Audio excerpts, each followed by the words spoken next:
FNATIC starting out confidently. They're going to be greeted by xffero, who's been there to punish them a couple of times on the previous map. That stun doesn't actually catch him. It's Jemkin to find a pick, but it's traded back by 2 and slowed down in the re-aggression through mid. RRQ, by the time they get through that choke, get up. Oh, the timing. Onto the stairs. I thought FNATIC would be safely out of there, but yeah, kaajak has been caught back to a 3v3. Crashies just holding the angle, but doesn't manage to land. Pistol definitely not done yet. Bear in mind, FNATIC have won both of them so far, and that was seemingly the difference maker in terms of the rounds in the last map. All 3 players of RRQ grouping up outside this B site, and after a little peek in that direction, it feels like FNATIC have got completely the wrong read. This is going to be a free plant, and they're going to be as far away as humanly possible. Left. I don't know what information they had that this was going to be an A hit, but whatever it was, it has baited them completely. RRQ have also done a great job of keeping their utility here. Monyet not burning up a paranoia. Taking this as a contact play now gives them a lot more to work with when it comes to this post plant. I'm curious to see whether this was going to be used in an aggressive way with the position of Jemkin to try to paranoia him through when they hear these steps of the retake, but instead they're playing back on the side. They got both of the shock darts and the recon as well, so there's a lot available for them. There's paranoia line to try and have their sweaty little lineups. There's the paranoia just to kind of keep Jemkin safe in the corner. It does mean they know he's there. Crashy's able to clear already. Potential, but it's just going to be the firefights for crazyguy, but it's worked out. One found already within the smoker's Chronicle. He's trying to continue from before, and immediately it's going to land himself another shot.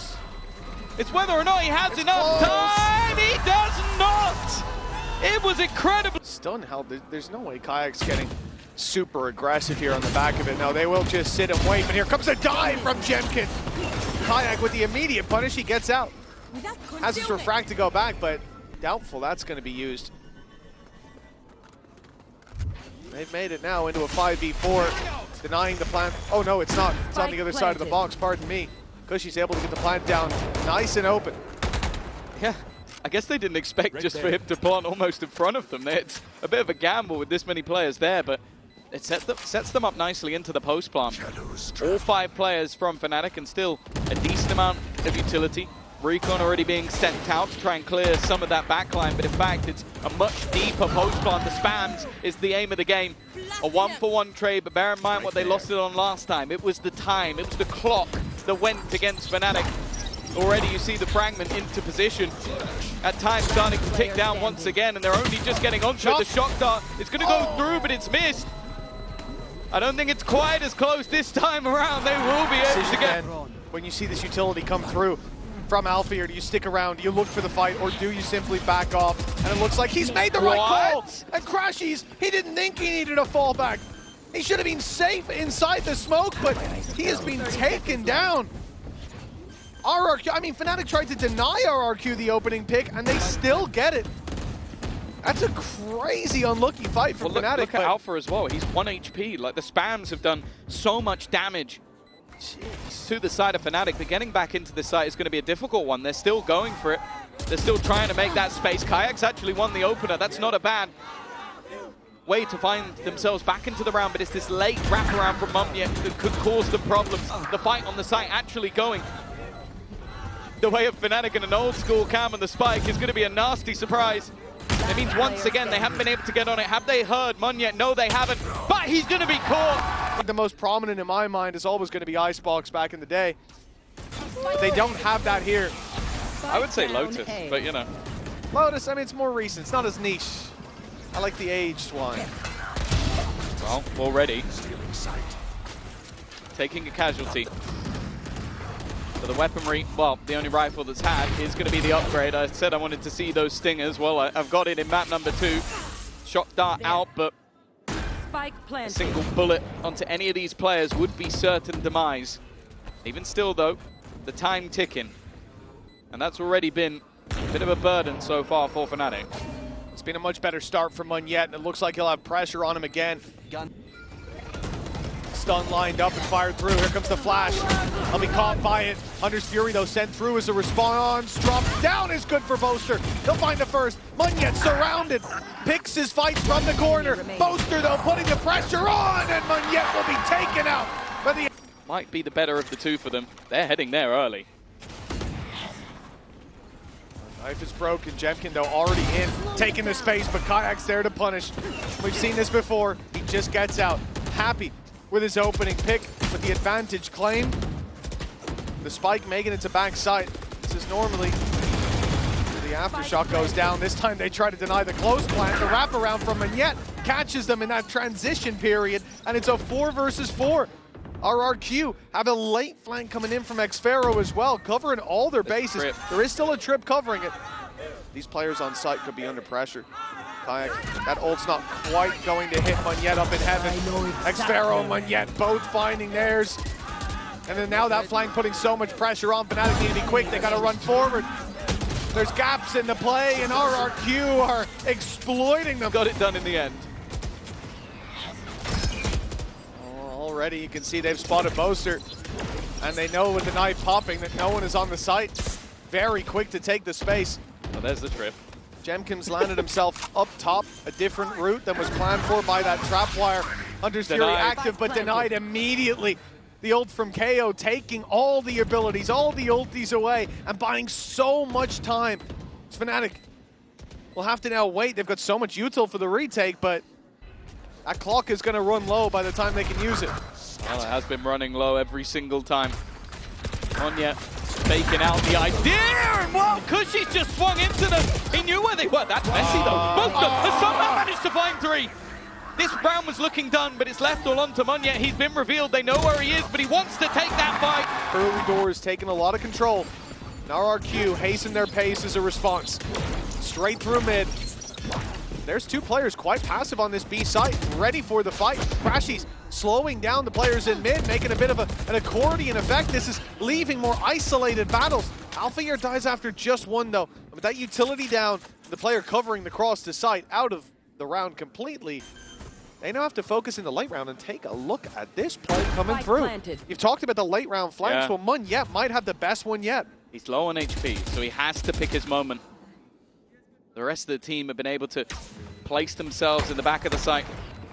Chronicle with a single kill might even be able to just rolling thunder them all off the map, but they are waiting. They don't want to overface, they don't want to get aggressive. They are giving the time for Monyet to make potentially the play of the round. He's watching everybody. It's a little bit messy, but he'll still get the one. Not quite as much as he would have hoped for, but the rest of the players have still been just waiting patiently. Kushy again, swinging from the same angle. And this guy has been 4 players here. It's going to be the exact same round minus the null command. They've lost 1 to Chronicle. That rolling thunder will be put through. It almost sent Monyet off the map, and instead it sent him into the waiting arms of Chronicle, but a 3v3, and again this mid-play. Alpha got the better of xffero last time, but this time it's revenge for RRQ's Cypher. The B site now open as we can see. Boaster getting his rifle out. It looked like a little late, but he'll end up equalizing things. Okay, well throughout this, Chronicle didn't move. I can understand why. You've seen a kill on the other side of the map. You kind of had the expectation that they go the other way. He's now started to claim some control. Perfect positioning, but it's a little bit labored. It's given an opportunity. Crazyguy's been able to get out of the grab well. Because of that, he gets that early fight. And Boaster's been wrapping around the backline, going all the way around the map to try and get in from behind.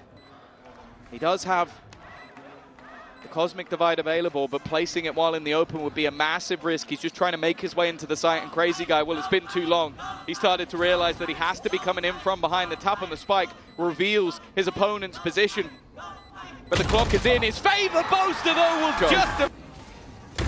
Cage trigger. They have done a great job so far on the attacking side of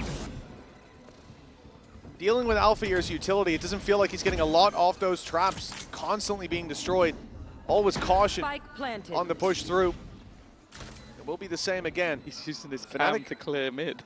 FNATIC group up here. 4 players moving into heaven, but RRQ want to take the fight to them. Boaster and Chronicle, though, good for the duel. In goes the Hunter's Fury. It's a narrow laneway. Doesn't land for more than the 1, though. 4 versus 3. Oh, Monyet! He's just delivered a double. Managed to find them, fall back, and then the trap on the other side reveals one of the last players, Boaster, the one that was unknown. Alpha will be caught by crazyguy in the 1v1. Oh, it's almost an early pick. Kaajak eventually will find one, but he's traded out by Kushy. Again, he seems to love this B site.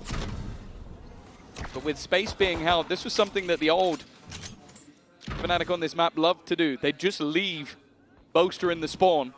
Crashies, though, has been caught, looking like maybe he wanted to try and get out of there. Instead, they're now walking into a site that I imagine they believe to be clear, but xffero definitely still waiting. And actually, he's in the perfect position. Now they try and split back through. They'll be able to deal with him, and in fact, Boaster's caught a couple. One of the remaining players incredibly low, but they need to get this plant in, and Boaster holding the line. 10 seconds left. He's found himself 3 already, but he's the last healthy player. Alpha down to 25. That's Sheriff. A 6 chambered up against him, and it's Boaster to deliver his 4th RQ. But now they've managed to find themselves a Marshall. Alongside damage, that can be a very valuable weapon in a round like this. But they will be forced into the retake as the plant secured on this A site. And the question for FNATIC is, how do you want to play this? Especially with the range advantage going back towards mains. Not a bad idea, but conscious of Monyet being able to just smoke them off. They want to stay a little bit aggressive, keep some control. Oh, nice but the Kama spotted them. They know exactly where to fight. RRQ have all the info. They're putting the pieces together, and it's FNATIC coming crumbling down. That late cam from xffero has given them a chance, but he can't convert. It's Boaster to save the round with the Red Bull clutch. We'll see how the economy settled as players start to fall. Hey! He's got one up top. That's another rifle. This is a full buy now. Kaajak is double connected, and he's hungry for more. Blood in the water, and he's swimming straight towards xffero. Just about manages to survive that engagement. The Cypher healthy towards the spawn, but a 5 versus 3. That investment for FNATIC paying off. But that was the man we wanted to see. He's been missing throughout the majority of this series. Kushy trying to take space back through. This is not going to be easy. Maybe it is. There's a gap.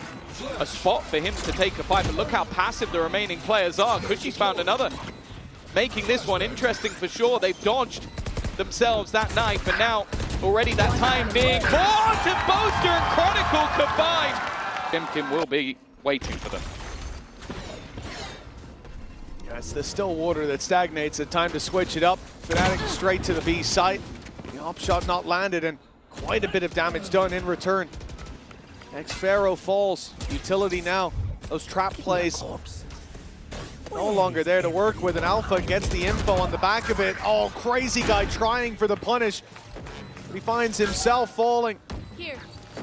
In a 5v3, that off needs to start delivering, but the opportunities are few and far between with trades lightning. Kushy's been one of the few glimmers of hope in this map, and Boaster's just walking it down on his own. Well, that is a deep play. The Rolling Thunder catching it for the mid-split. But xffero able to survive inside his cage, at least for now. Hunter's Fury not finding its mark. Pressure applied as Jemkin rotates, cut off. Boaster in there with a 3rd kill of the round. This guy's off to a flying start, and it looks like soon to be a finish. For the attacking side, a 4th denied, but Chronicle's there for the trade. Just 1 round away from victory. With 5 chances to do it. Kajak's deep dive. They see the cage. Oh, what a shot on a Jemkin! The first of what could be many to fall. Ult clearing right, but xffero still alive, but now they know it. They know exactly where he is. He's got both trips just blocking off this right-hand side. They're yet to be broken. They now will be, or at least the first one. If anybody's jumping across, Boaster could go flying off the map, but it may not even matter in the end. Only 2 standing. Make that just 1. Spike planted. Crazyguy needs a crazy finish, and he will not live to tell the